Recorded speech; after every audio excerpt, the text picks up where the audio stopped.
Dear Professor Edenhofer, ladies and gentlemen, excellencies, first I want to beg your pardon because I was a very lazy student, so I was more engaged in making politics than learning English.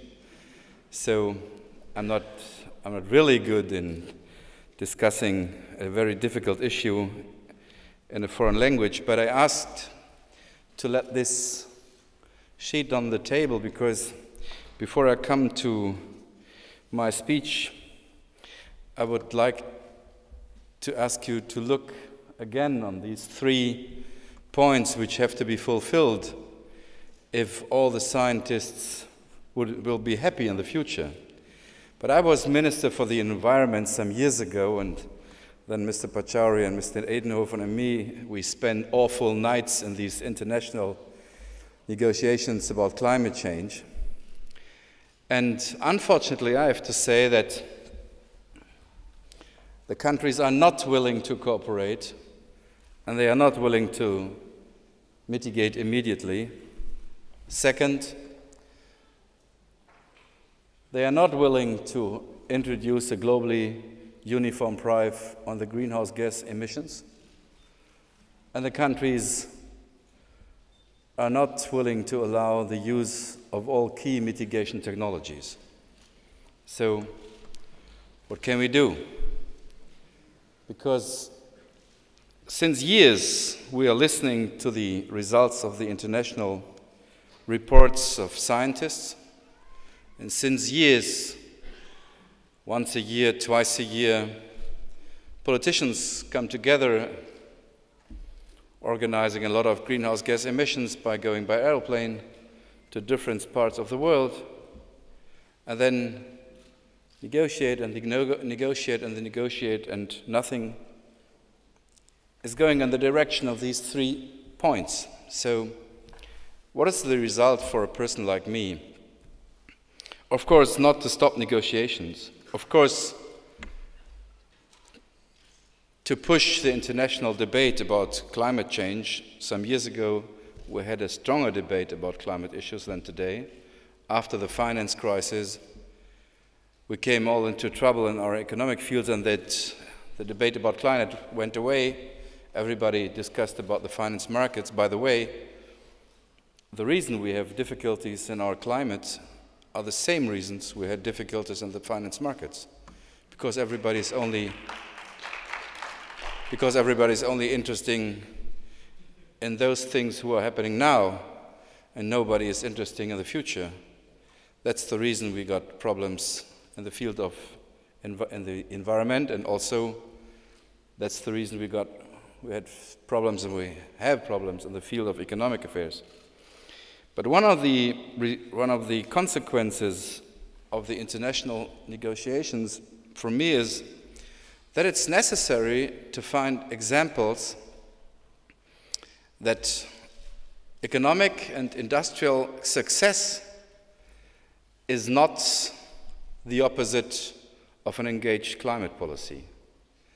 Every country which is able to show to the rest of the world that it's possible to have an engaged climate policy, protect the environment and the atmosphere, and at the same time have economic and industrial success, is able to promote, to push the international negotiations. Because what is the reason that people from different parts of the world are not willing to come together to these 3 very important points? The reason is that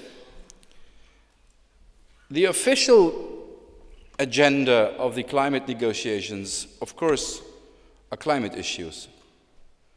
But there's a hidden agenda, an unofficial agenda.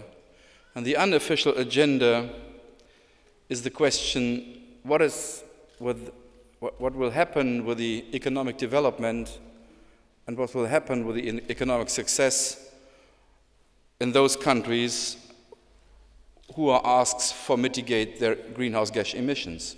For example, if a European politician asks for mitigation of climate or greenhouse gas emissions in the discussion with a Chinese politician, then the Chinese colleague will not hear the colleague from Europe asks me to mitigate greenhouse gas emissions. He hears a different message. The message he hears is they want to bring a new burden on our shoulders. Those guys from Europe are our old colonized state, and they want to build new hurdles and obstacles for us to come to economic success in the competition with the old industrialized countries. So they are not dealing and not discussing about the environment and the atmosphere and the climate. They are discussing and negotiating about economic success and economic issues. So as long as in international negotiations only Minister for the Environment are engaged with some guys from the NGO, I'm absolutely sure we will meet us in 10 years, put the same 3 points on the table, and nothing will have happened. What's necessary is to bring ministers for economic affairs, heads in state and government, to the negotiation table, and let's discuss about economics. Let's discuss about industrial success. And let us not discuss only about environment issues. I think that's the most difficulty to come to these 3 points, that the wrong people are negotiating. And so my consequence is that for us it's necessary to find some role models, especially in the European Union, which can show that an engagement in climate issues are not hindering and not building hurdles for the industrial and economic development of the country. Of course, also we in Germany, it's not an easy debate because we started some years ago to phase out nuclear energy production. For example, maybe only one remark to Mr. Edenhofer. I think it's not a very good and not very clever idea to change the difficulties in the atmosphere by greenhouse gas emissions through radioactive waste under our feet. It's maybe not the...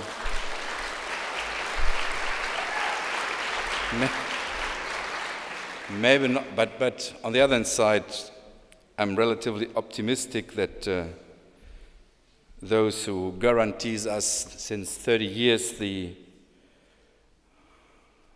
new nuclear power plants, at the end of the day, they will not come because they are the most expensive form of producing electricity.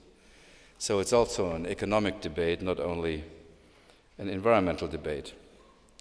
So the reports give us a clear message. We can already witness the consequences of climate change, not only in other parts of the world, also in our country.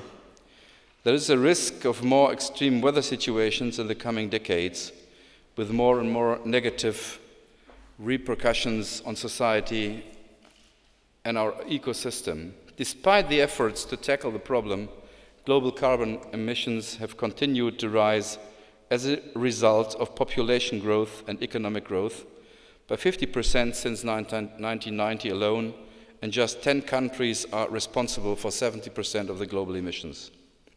However, it is possible for us to limit global warming to a maximum of 2 degrees. We can change our economies so that they consume less energy and thus generate less carbon dioxide. Emissions have fallen in Germany by around 25% since 1990. Of course, one factor behind this is the fact that German reunification resulted in a lot of dirty industry shutting down. But despite this, it is also true that Germany's industrial output has expanded strongly since 1990 without us producing more emissions.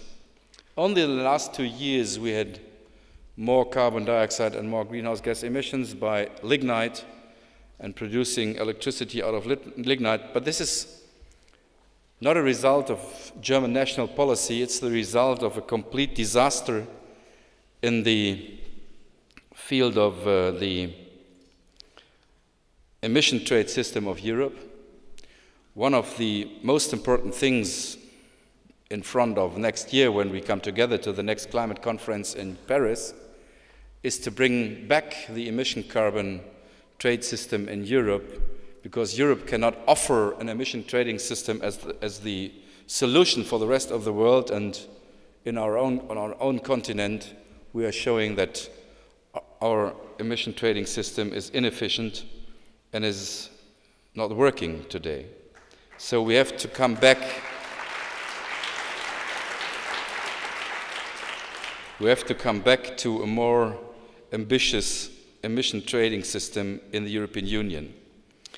Ladies and gentlemen, the 2-degree target, which underpins the climate policies of the European Union and other international players, looks today like an ambitious but unrealistic goal. But to make it realistic, everyone needs to help implement it. This will not happen without a deep-rooted change in commerce and society. Germany's energy reforms show that we are not talking about utopias, but about the implementation of new technologies and the courage to invest in the long term. If we don't all change direction, the risks will grow, the possibilities to adapt to climate change will diminish. The costs would then rise significantly. This also needs to be borne in mind when we take about the costs of the energy reforms. After all, we are mainly talking about energy when we discuss climate change. The energy sector is responsible for the vast majority of greenhouse gas emissions, particularly in the high-income countries and the strong emerging economies. One thing is clear: we can only get a grip on climate change if we act globally. The effects of greenhouse gases and pollution do not stop at borders. So we need to make a global effort. At the same time, each country, and indeed each individual, needs his or her own strategy for how best to minimize our impact on the climate. We can make progress on protecting the climate and natural resources if a majority of countries pull in the same direction.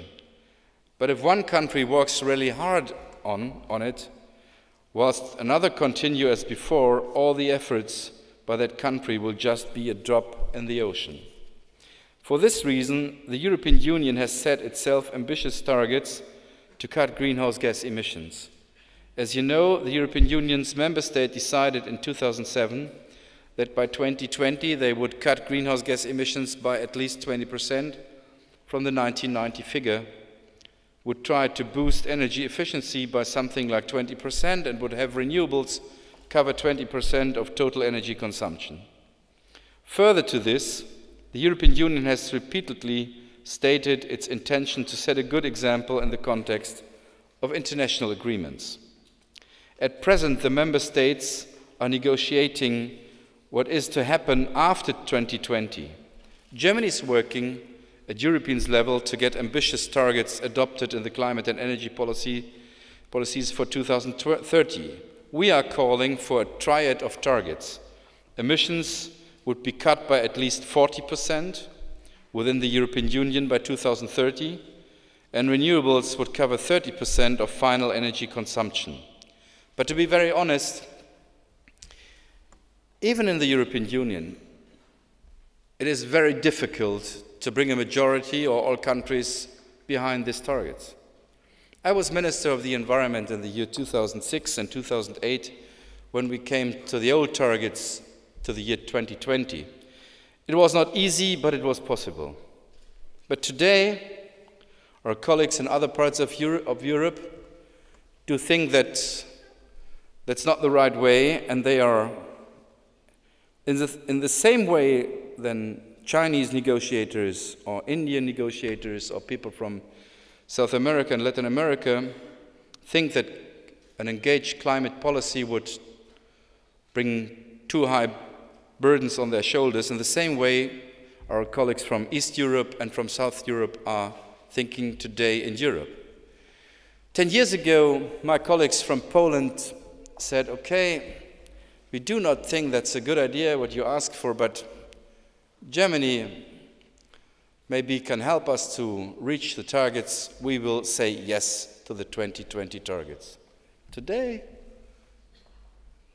officially they are a little bit more kind, but when we are behind closed doors, they completely think that we are completely crazy. That's impossible to reach the targets. And that if you, as Germans, want to bring your industry and your economy down to zero, okay, do it. But please ask not Polish people or people from East Europe to do it in the same way. And our colleagues from South Europe, some years ago, they were our strongest partners, as the Scandinavians were. They told us, please go away with all these climate discussions. We have to fight against the unemployment rate of 60% among young people in our countries. We don't want to be too engaged in environmental issues or in climate issues. We have to put all our power and all our intelligence by coming out of these deep crisis in our economy. So Germany is one of the countries, like, for example, Denmark and some other parts of Scandinavia, who are still front runners, but without colleagues who are, for the time being, willing to follow us in the European Union. This is the discussion today.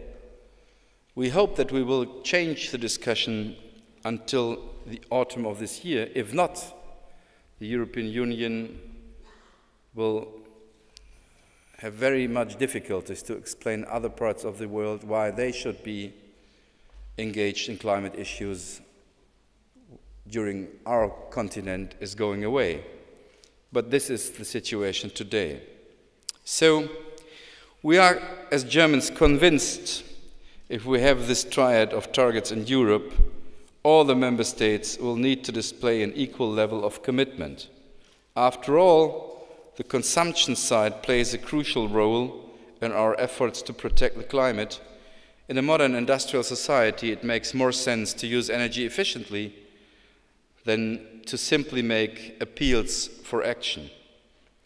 There is a lot of potential to reduce energy consumption. The building sector is one example. We in Germany have decided that we want to make a major step towards having a climate-neutral building stock by 2050.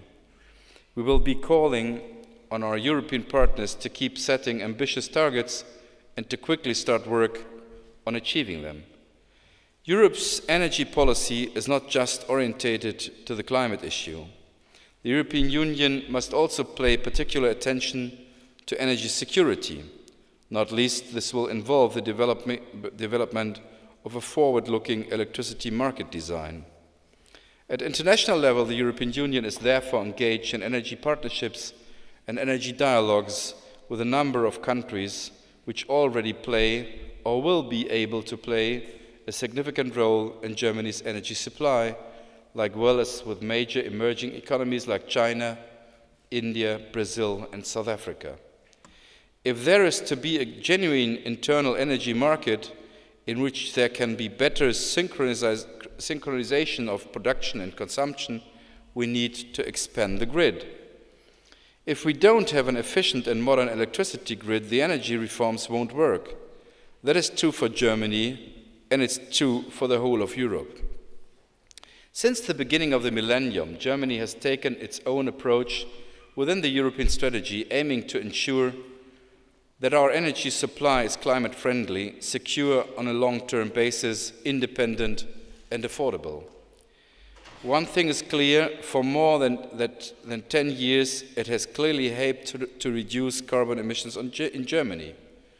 Our energy reforms are pursuing 5 goals. Firstly, Germany is getting out of nuclear power. Secondly, we want to become less dependent on imports of oil and gas.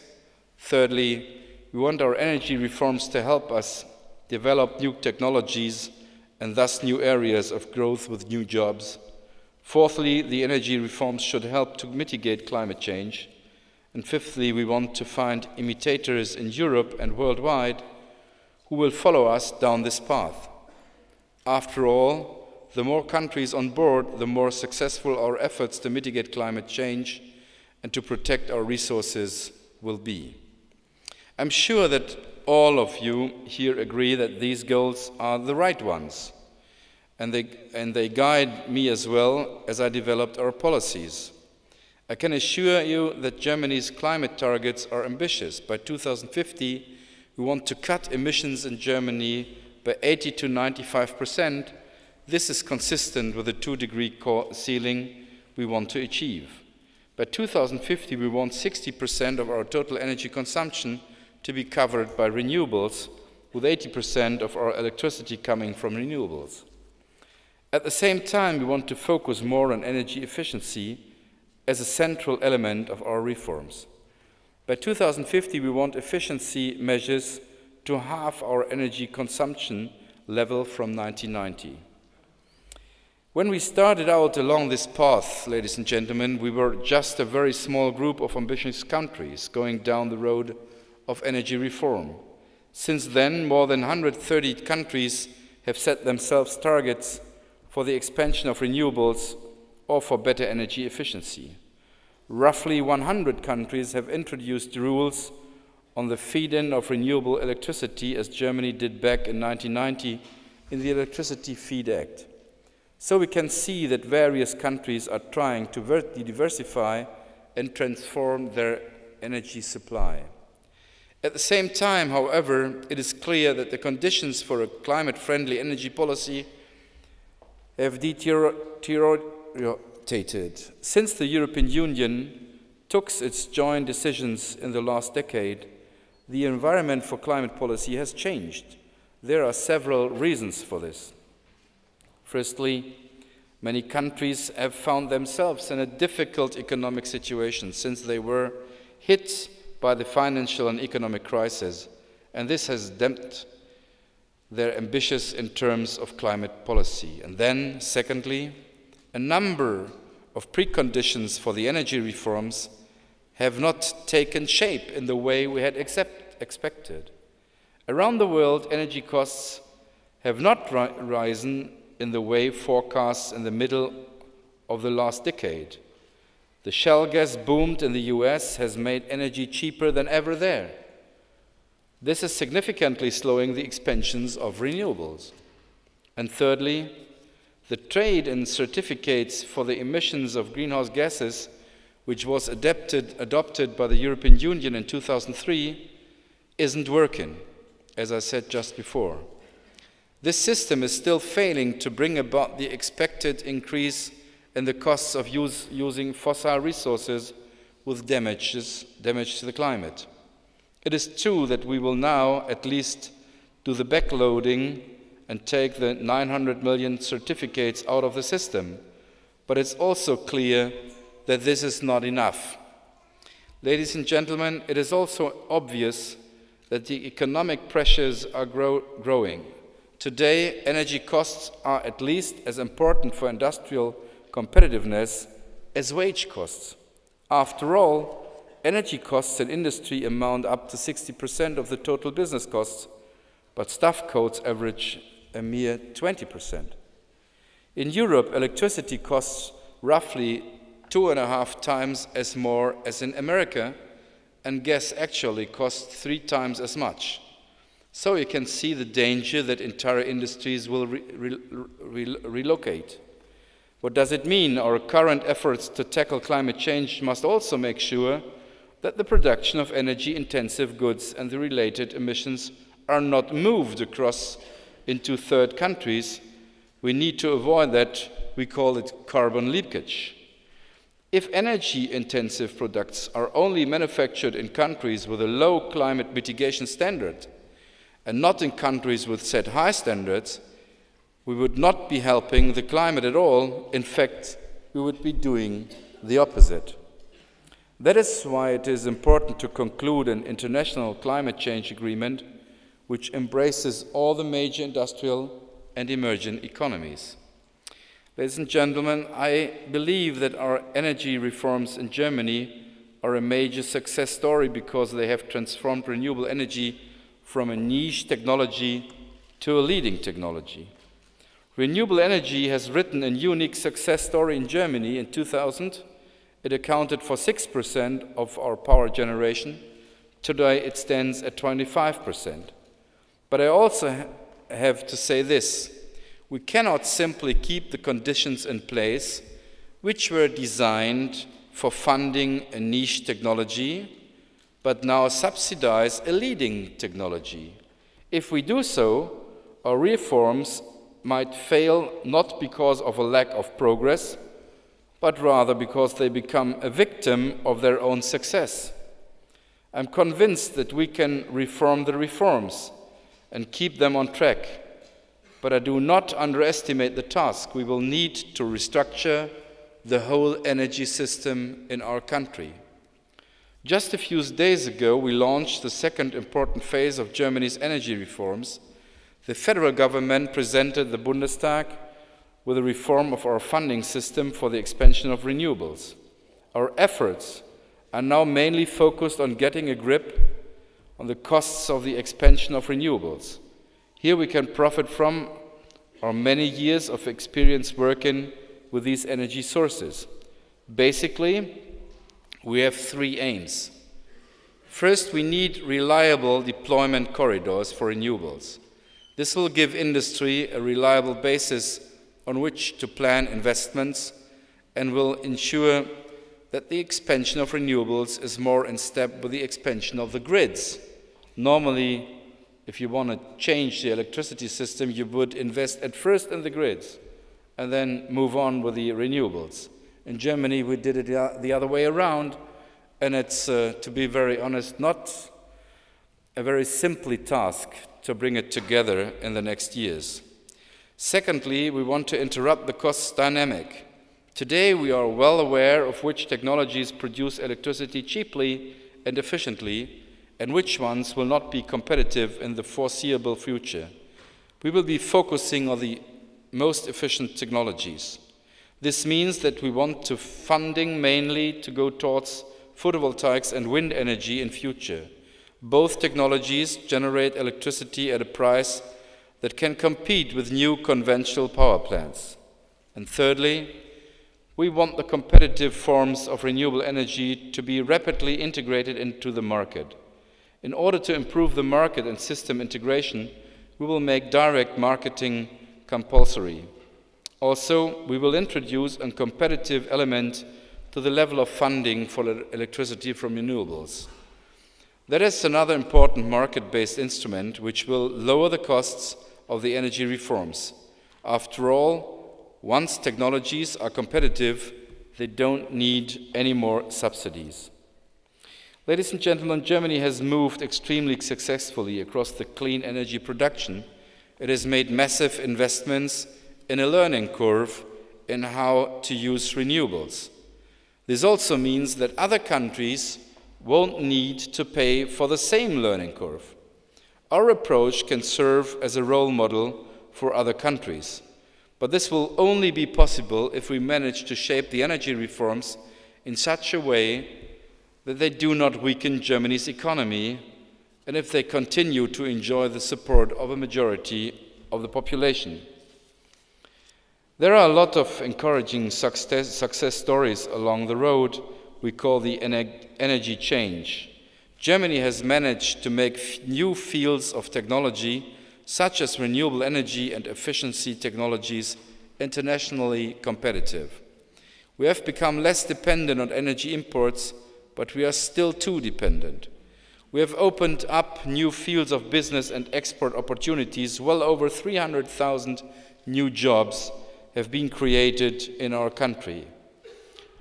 All of this confirms my view that we are still on the right track.